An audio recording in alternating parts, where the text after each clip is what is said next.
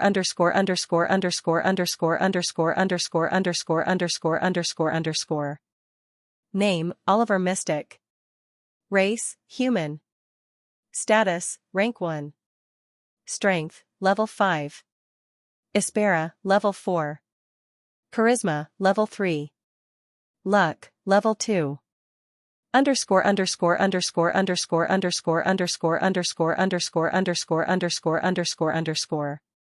That's such a terrifying improvement.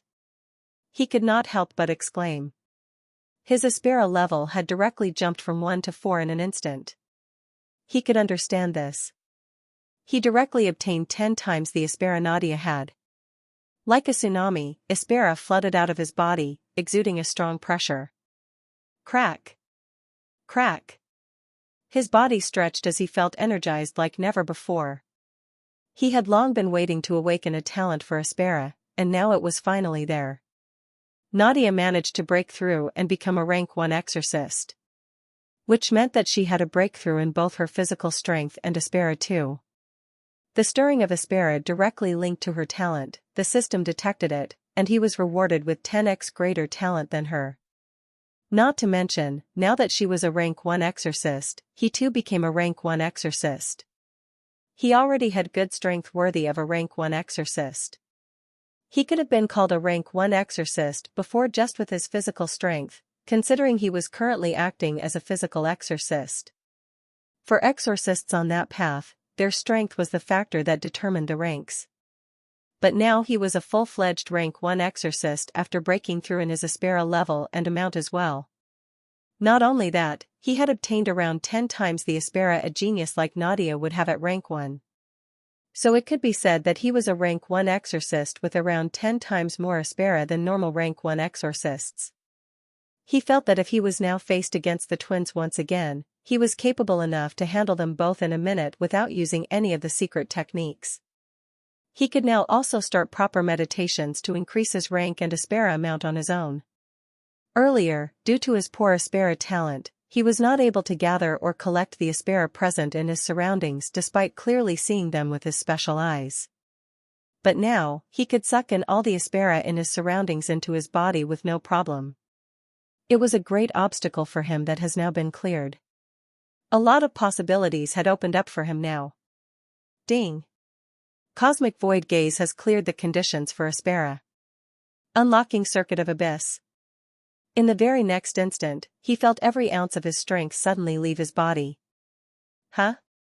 He immediately fell to the ground, his body turning immobile. Not a second later, a terrible pain shot up from his eyes, slowly traveling through his entire body, consuming everything. Oliver felt immense pain as he suffered, but he was not even able to scream a word. Ack! My eyes! So painful! He screamed internally. Boom!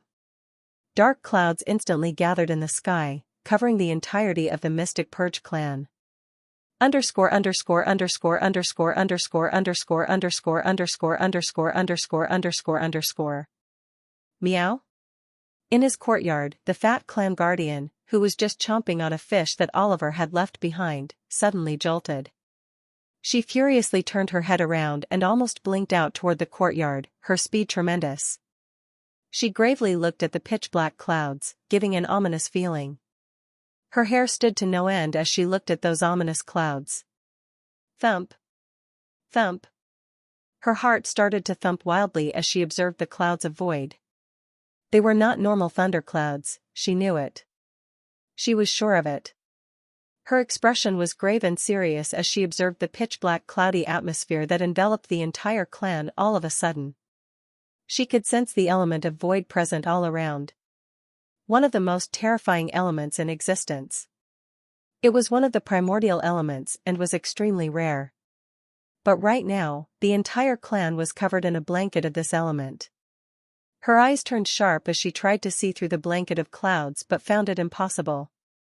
She was not as strong as she used to be. She could not pierce through it. It was as if all her senses had been absorbed by the clouds.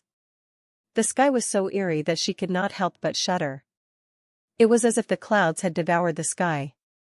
She remembered this ominous feeling, it was the same when she had first found out about the boy. What an unpleasant feeling. Her heart sank when she realized that something was going on with that boy in the trial. Without wasting a second, she disappeared from her spot.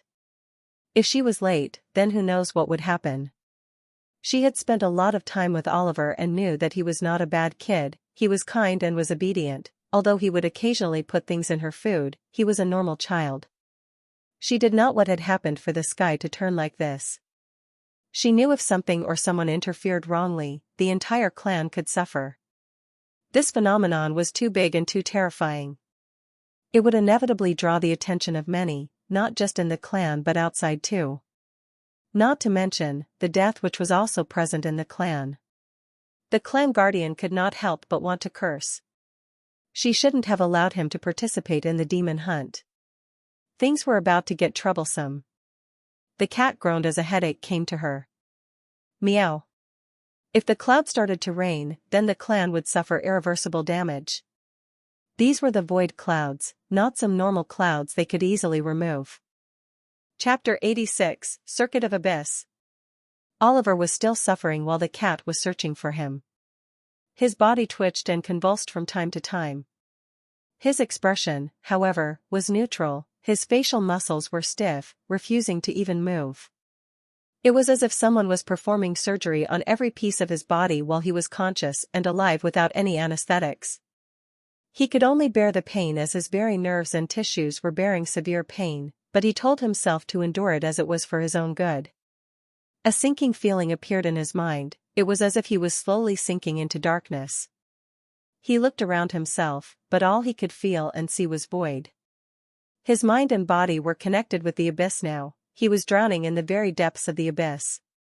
Just for a very short instant, he felt as if he saw the worst monstrosities in existence as he kept sinking. His body trembled just gazing at them for less than a second, his heart felt cold. It was as if something was changing within his body, mind, and heart as he kept sinking. He dared not imagine just how monstrous those terrifying beings could be. Those monsters were definitely beyond the scope of humans or demons alike. They were true evil. Just their existence alone was a corruption to the universe. He felt that way as he continued sinking, yet for some strange reason, He was starting to feel a familiar feeling welling inside him. Was he getting corrupted too? He did not know, and all he could do was just wait and wait. His body kept reforming, becoming a true circuit of the abyss. Underscore underscore underscore underscore underscore underscore underscore underscore underscore underscore underscore underscore underscore underscore. The Cosmic Void Gaze. Ability 1, Dominion over Cosmic Voids. Description, provides control over not only darkness but the vast void between cosmos. Superior form of darkness element, void unlocked. Ability 2, Master of interdimensional portals. Description, possessor no longer limited to the same dimension anymore. Portals can be used for instantaneous transportation. Depends on the level of mastery. Ability 3, Enshrouding of Death. Description, has the power to induce overwhelming fear on a grand scale, affecting entire battlefields or even entire legions. Fear is no longer a psychological aspect anymore but a tangible force that weakens targets and strengthens the possessor. Ability 4, Circuit of the Abyss. Description, the user's body has now opened up and become an abyssal circuit. Abyss is infinite, so is the user. Allows the user to conduct the powers from abyss, the body has become a circuit allowing the energy of the abyss to flow through it. User becomes directly connected to the abyss, the end of everything. Ability 5, Planar Imprisonment. Description? Ability 6, Inverted Anti-Hull. Description? Ability 7, White Area. Description? Underscore underscore underscore underscore underscore underscore underscore underscore underscore underscore underscore underscore underscore underscore. While Oliver was unconscious, there was a great turmoil happening in various places. The first place being the chamber where the head judge and others were waiting for Nadia. They had been there as Nadia was awakening new powers and doing a breakthrough to rank 1. The elders and the head judge were quite impressed and shocked by her progressing speed. She was only 7 years old and was already a rank 1 exorcist. They did not reach the realm of rank 1 until their 20s. It could be seen how much of a monster she was. She was probably one of the youngest ever to reach rank 1. And not only that, her Aspera was quite strong. She was born with great Aspera talent, so it was natural she was way above other geniuses. Among her siblings, she definitely had the greatest talent. They all wanted her as a disciple, but alas, she was special. At that moment, all of them suddenly shuddered. The head judge frowned as he felt goosebumps over his skin. He instantly disappeared from his spot, appearing outside the chamber. His eyes gradually widened as his blood ran cold. He looked at the sky, and it was pitch black. He could feel a tremendous amount of void element in the sky. His hands shook as he imagined these clouds raining. The rain would contain properties of void, an element that was known as the second name of destruction. He felt an immense sense of dread and frantically covered the chamber with his Aspera, quickly forming a protective barrier over it. Miss Nadia was still inside going through her breakthrough, and at this moment, she must not be disturbed at all. He immediately contacted the elders, and they were all equally surprised by the sudden phenomenon. Some even suspected the demons had launched a large-scale attack specifically targeting the Mystic Purge clan. The head judge was also a normal elder, so he could only listen helplessly as he heard his superiors forming theories. They were not in contact with the patriarch at the moment since he was away for some work. Calm down, activate the barrier formation first. We will decide our next course of action properly. Ask Sir Kyle to lead a team of exorcists and inspect every corner of the clan and apprehend anyone they suspect who might be associated with the phenomenon or demon. Yes, Elder. One of the elders on the other side of the communication device quickly obeyed. Another elder chimed in as she said, I believe it's not related to demons. With the level of security we have, only a catastrophe-level demon would dare to enter this place. Hearing her, others also nodded. She's right, even a catastrophic class demon would be hesitant to enter. This place filled with the best exorcists could easily threaten its life. I think we should investigate it more deeply. Now that I remember, some years ago, didn't something this ominous happen too? At that time, the respected guardian of the clan went personally to solve it. I did not hear anything about it from her afterwards. Neither did I. What could have happened? I believe we should directly ask the clan guardian about this, someone suggested. Chapter 87, she noticed. Impending threat? This seems related to that incident. Can we contact the clan guardian and ask for her pointers on this situation? While I respect her decision, she might have her own circumstances for not informing us, but now that it has come to the safety of the whole clan, I suggest we ask her straight. You're right. Some of them agreed. As for the thought that the clan guardian might be colluding with demons to harm them, it did not even cross their minds. The clan guardian had been there since the founding. She had devoted her entire being to the clan. Centuries of loyalty was not something that could be doubted. Not to mention, she was a spiritual entity, and demons were something she hated. Not only that, even the patriarch respected her. They wouldn't dare to doubt her. Not only was she older than them, but her powers were also not widely known. I will try to contact her. The female elder nodded and informed the others. They quickly coordinated and divided the tasks among themselves. At this moment, they quickly came to a decision and activated the clan barrier using the array formation. Even if the clouds were still and unmoving, no one dared to be careless. This level of phenomenon could cause widespread destruction. Even a single drop of void could directly destroy a fertile land forever. Underscore underscore underscore underscore underscore underscore underscore underscore underscore underscore underscore underscore underscore. In another place, a woman dressed in a flower-patterned white kimono was sitting in a courtyard under an umbrella. Her eyes were a beautiful shade of silver, and her face was nothing but a piece of art. She was also looking at the pitch-black sky. However, her expression was calm and unmoving, unlike the other elders. It was as if she was not affected by it at all. There was not an ounce of fear or tension on her beautiful face. What was on her face was extreme coldness. An aura of death filled her surroundings. She calmly observed the clouds, her eyes shining with a mysterious light. It was as if she could see through the clouds and beyond what even the clan guardian was unable to. Her eyes moved and looked in the direction where Oliver and the other children were. It was as if she could directly see what was happening there. Her eyes flickered for a moment as if she saw something unexpected. Interesting, did I calculate it wrong? She asked to no one in particular.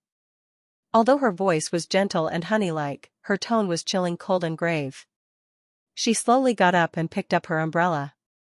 Her body slowly turned into countless fine particles as she slowly disappeared from her spot. Her eyes had a certain glint to them as she kept looking towards the place where Oliver and others were. Underscore underscore underscore underscore underscore underscore underscore underscore underscore underscore underscore underscore underscore underscore underscore underscore underscore. The head judge had a headache as he looked at the unmoving clouds. His senses felt suffocated due to the presence of void. He was calmly guarding the chambers while he informed the other elders inside to be with the children and not let them out. If any of them got hurt, he would not be able to show his face to others. These were the cream of the crop, the best among the best. They had a huge potential that had to be polished. Even if he perished today, he must ensure their safety. Those three were too precious to be left unguarded. 3? The head judge froze. He suddenly remembered that Oliver was also in the 3 he counted. Earlier, due to the sudden phenomenon and the elder's call, he forgot about the fact that earlier Oliver was not there when he looked around. At that time, he was more focused on Nadia due to her breakthrough and thought he might have gone to freshen up or something. But he was still not there when the clouds suddenly appeared outside. He frowned heavily. If something happened, then the responsibility would fall on his shoulders for not taking extra steps to maintain their safety. He wanted to go and search around, but he was afraid that if something were to happen with the ominous void clouds above, he might not be able to protect this chamber behind him. He could only wait for reinforcements now as he quickly sent a short message to his subordinates to reach where he was. He wondered if the others were able to get in contact with the clan guardian or not. Underscore underscore underscore underscore underscore underscore underscore underscore underscore underscore underscore underscore underscore underscore underscore. The clan guardian, meanwhile, had already sensed the situation. She sped through the corridors, her feline form a blur of motion. The atmosphere grew heavier with each passing second as she neared the source of the disturbance. She was keenly aware of the chambers where the rewards were supposed to be distributed. He and others should be there by now. Her heart pounded as she remembered the boy, Oliver. The strange phenomenon that surrounded him seemed to be repeating itself, only this time it was far more intense. Far more intense. She instantly reached the chambers and looked around. She could see an old man guarding the chambers, but Oliver was not inside when she sensed in. Her senses expanded, covering more of the area before she quickly located him. She found him lying on the ground, his body convulsing and eyes shut tight. The pitch-black clouds swirling above were an ominous sign. "Oliver," she hissed, trying to rouse him from his state. She could feel the void energy seeping into him, changing him. As she tried to sense his condition, the void clouds began to stir ominously, crackling with latent power.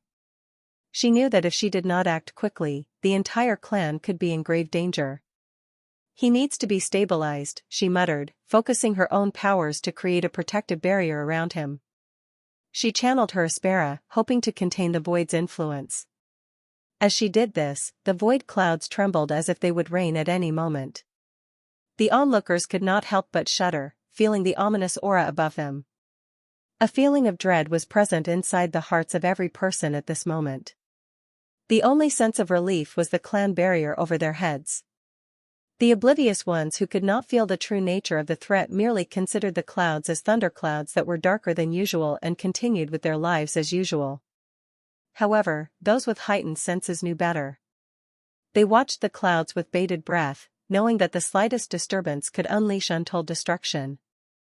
As the clan guardian poured her power into stabilizing Oliver, she could feel the void energy resisting her efforts. It was as if the very essence of the void was alive, pushing back against her control. "Hold on, Oliver," she whispered, her voice filled with determination. "You must endure this." She was aware that if Oliver didn't wake up in time, it might be too late. At that time, she might have to take the extreme measures which she absolutely wanted to avoid no matter what.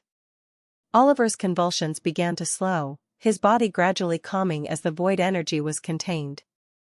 The clouds above started to dissipate, their ominous presence fading slowly. "He's gaining control," she looked at him, "it's finally happening."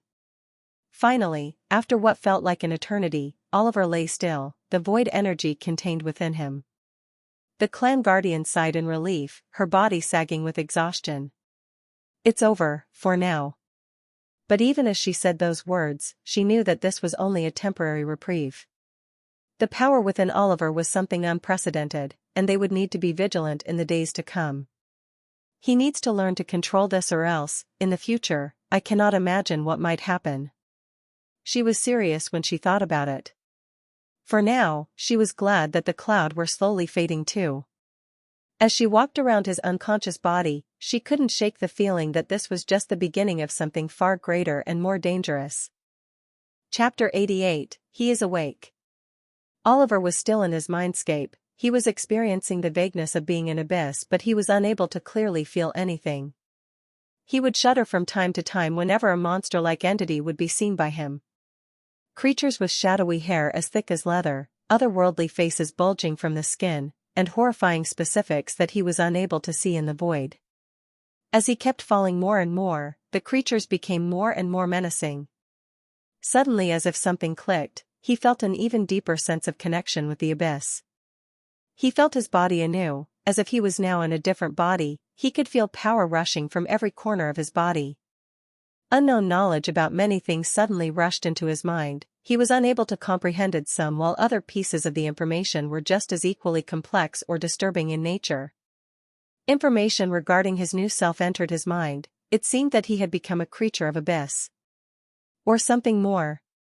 He was unable to tell. The abyss energy, he could feel it inside his veins, flowing naturally as blood. He was unable to understand many things but he felt himself calm. It was an eerie calm, as if he was not much affected by things happening around him. Oliver. Oliver. Oliver. Oliver. He started hearing his name being called out, slowly drawing him out of the void.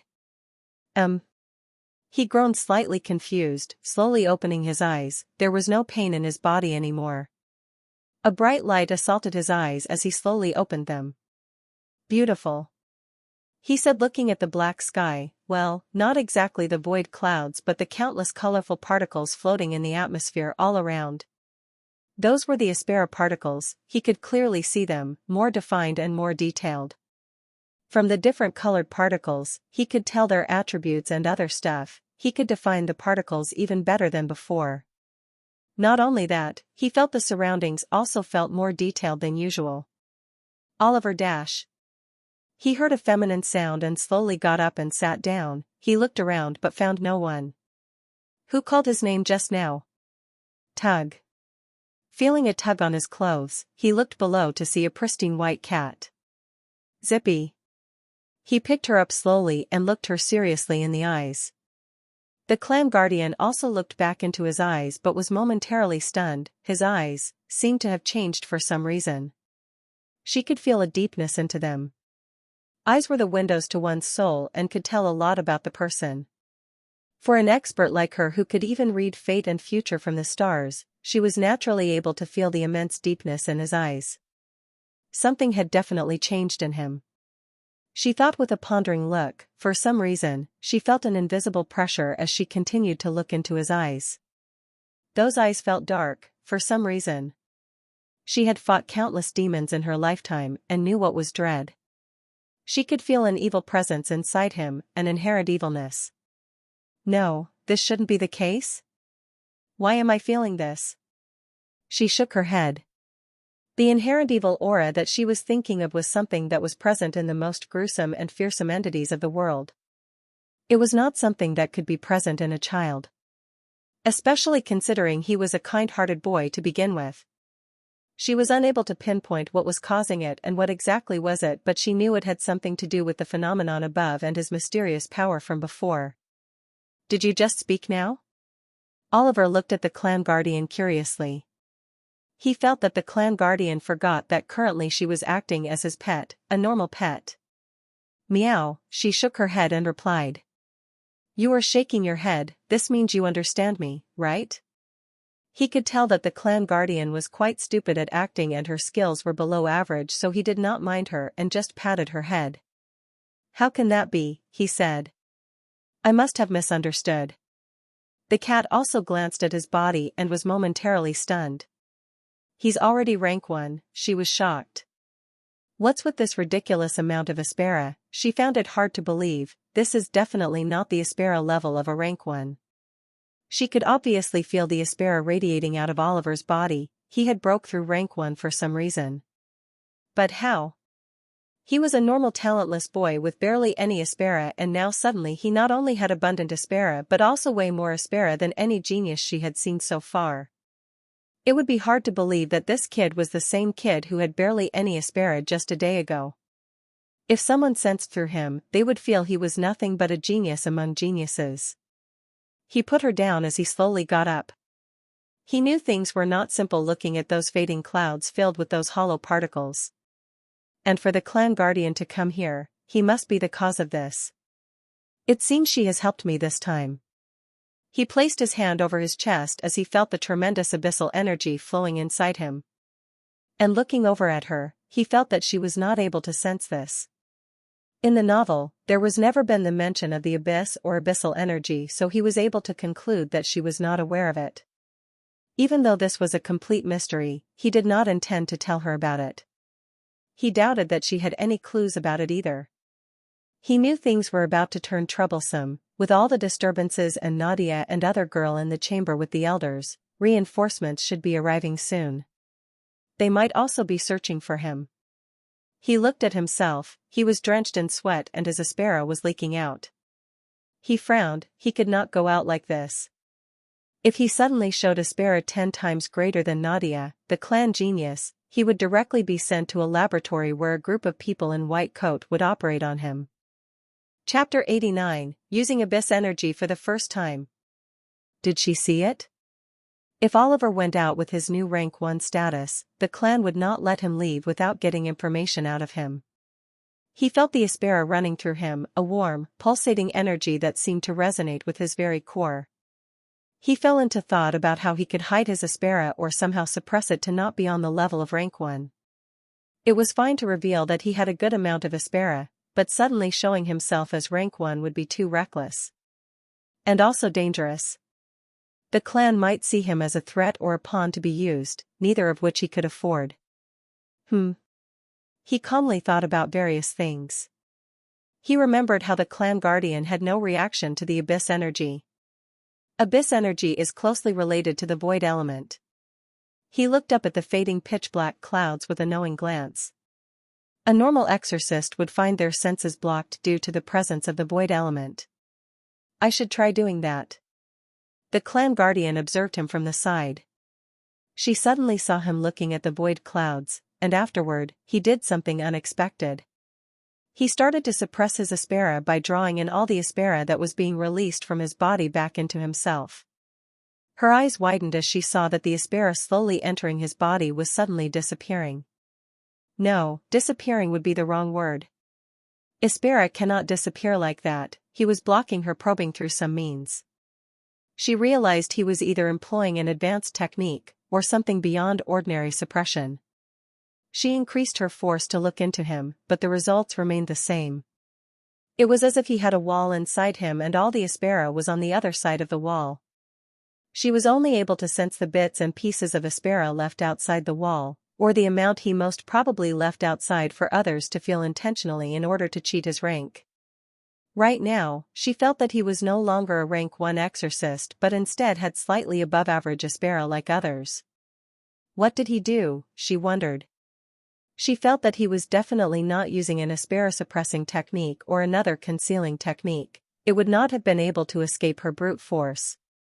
He was using something else, and given the earlier phenomenon, she was sure that it had something to do with the void element. This should be the reason why her senses were unable to breach it. She felt that this guy was really clever. She had some thoughts about hiding his unnatural Aspera using artifacts or something, but it seemed unnecessary for her to worry about it in the first place. She was really curious about his abilities after breaking through to rank 1. What other secrets could he be hiding? She fell into thought. It seemed that she would need to arrange something to know more details. It might be a risky move, but if it works, not only will I get an overview but also provide him an opportunity to get stronger. Oliver, who used the abyss energy to coat the Aspera overflowing from his body, was satisfied when he felt his Aspera reduced to almost an average level. It would still be a shock to others that he was able to have a boost in Aspera given his low talent, but it was still somewhat digestible. After completely covering himself with abyss energy, he was sure that he had successfully concealed every bit of his leaking Aspera.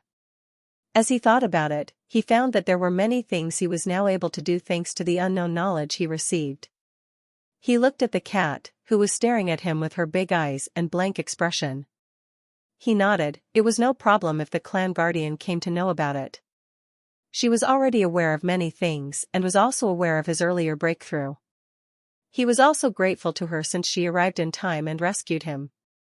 He secretly made a mental note to feed her expensive meat and fish after going back. Their bond, forged through shared secrets and mutual respect, had grown stronger somewhat. Both did not know the other's true intention but still went through together. His trust in her increased by some points. He said as he patted her tiny head, "I am now going to the chamber ahead.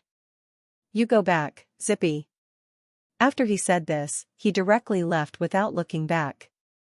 He didn't care if she followed him or not. It was not like he could force her to stop.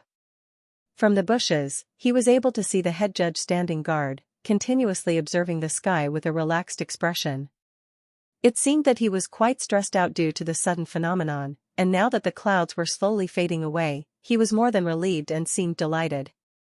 Oliver noted the shift, wondering how much the head judge truly understood about what had just happened.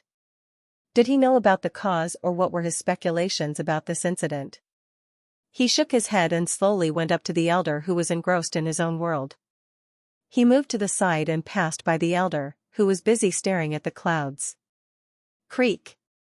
Opening the door slowly, he entered the chambers. The head judge seemed to be extremely busy looking at the sky and did not even notice him passing by his side. Or did he? It was not that the head judge was not paying attention, instead, his senses were all around, and he was on guard. Earlier, the void clouds had blocked his senses, and now that they were fading, his senses were quickly getting restored as well. While this was happening, Oliver happened to coat himself with the abyss energy earlier, which made his presence close to nil. If not for the little bit of aspera that he was emitting from his body, he might have truly turned invisible. Thanks to these circumstances, Oliver easily avoided being detected by the elder. As he entered the chambers, he saw others present as well, and they also looked at him entering. The few lower-ranking elders did not ask him much as he quickly stood to the side. They all assumed that the head judge must have let him in after discussing the situation. Oliver also saw that Nadia was still meditating in the corner. She was stabilizing her aspera after the breakthrough to rank 1 earlier. He admired her focus and discipline. She was indeed the most talented in the clan. To be able to break through at such a tender age. Soon enough, she also opened her eyes and looked around before her eyes landed on Oliver. Her eyes narrowed. For some reason, in her eyes, he seemed filled with some sort of familiar aura, a blanket of sorts. She blinked a few times and confirmed that she was not seeing things. Not only that, but the aura seemed overflowing and dreading, but to her, it gave off a familiar feeling. She racked her brain, trying to recall where she had sensed such an aura before. What was it? Chapter 90, Ophelia. She's here. Oliver heard a commotion outside followed by multiple footsteps and tremors. The head judge entered the chambers after a moment. He looked at the children and heaved a sigh of relief. Fortunately, everything was fine. Reinforcements are here, we are now going to look for Olive. He trailed off as he looked at the silver-haired boy who was standing with a nonchalant expression. You, the head judge was stunned. How did you get here? Me? Oliver pointed at himself. I just got here. What? How's that possible? I had been guarding outside. He stopped in the middle of his sentence. A sudden gust of wind blew through, causing some leaves outside to flutter. He paused for a moment. Now that he thought about it, he was too engrossed in the void clouds to be on guard. It was probably then that he sneaked past him. He was too careless. Nonetheless, he let the matter rest for now. He glanced at Violet, the girl who placed third, and called out to her. Miss Violet, your family butler has come to pick you up. It seems your family is worried about you given the situation outside. You should leave. If there's anything, we'll let you know. Yes, Elder. The girl bowed and quickly left. Now only Oliver and Nadia were left in the chambers along with 2 elders. The head judge glanced at the 2 elders and said, We're currently investigating the cause of the earlier phenomenon. You should go and help out with the investigation. There are soon going to be inquiries from other clans. The phenomenon was just that big, so you will probably be assigned to deal with them. The 2 elders nodded and quickly dispersed as well. The head judge sighed and looked at the 2 kids left. He observed and felt that they were indeed twins. They were very identical. If not for their gender, they might be impossible to differentiate between. He smiled. Today has been quite the day, no? Was it? Oliver spoke as if he didn't know anything. The elder's lips could not help but twitch. This brat dared to look oblivious when he had just returned from outside. Forget it. I will drop you 2 at your courtyards. There might be intruders in the clan, so I suggest that you both don't wander around too much until an announcement is made. There will be increased security near your residences too. He turned around and dispersed the reinforcements as well. Now that Oliver was here, there was no need to look around. Good, now follow him. At that moment, the 3 of them suddenly felt a terrifying pressure on their shoulders. Oliver and Nadia could not help but shiver. An aura of death suddenly filled the air. Thud. The weight of the pressure felt like an invisible hammer striking their bodies, The atmosphere turned suffocating instantly, as if someone was holding a sword just before their necks. Nadia, who had been expressionless, suddenly showed a great change in her expression as she quickly recognized the familiar Aspera around. "Mother," she whispered in a strained tone. For some reason, she had a bad feeling in her heart. She looked at Oliver at her side and her heart shrank more. She forced herself to calm down. Her heart was beating like a drum and she felt her blood run cold. No, her mother would not know about her meetings with Oliver. It must be due to the phenomenon outside that the elder was talking about that she came here. She knew that her mother would ensure her safety no matter what. It was impossible for anyone in the clan to harm her. Her mother had said to her that she was the greatest weapon the clan had produced in generations and that she was going to sharpen her and make her the strongest. The strongest ever, no matter what. The head judge, who felt this terrifying pressure on himself, felt himself losing his bearings. This pressure was as huge as a mountain. He was quite a strong exorcist, but even he was feeling stressed under this terrifying pressure. He knew that this sort of pressure and Aspera was only exerted by a select few in the entire clan. The ones sitting in the supreme positions.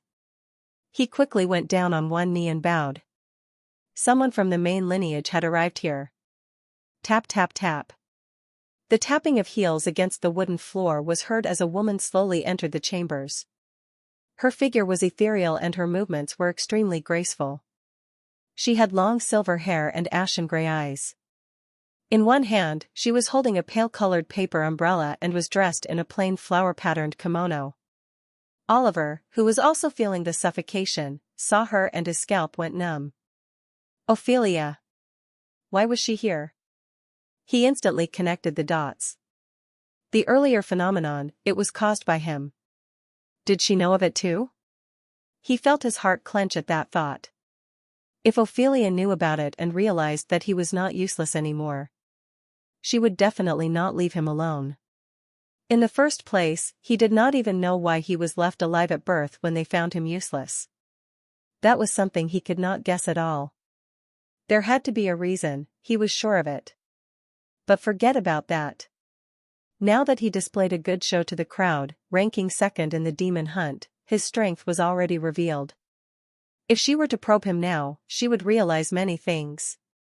He did not know what she would do then. Ophelia ignored the kneeling elder, who did not even dare to look up at her, and walked toward him. Nadia saw this and her fist unconsciously clenched. She didn't know why her mother was coming his way rather than to her. She wanted to go between them but felt her feet frozen on the spot. She was scared. It was an instinctual reaction. Whenever she was in her mother's presence, she had to be the best version of herself. She must always be obedient and never question her decisions. She must accept everything. So far, she had never felt anything about it. As long as she followed whatever her mother said, she would one day gain her recognition and praise. And also become stronger.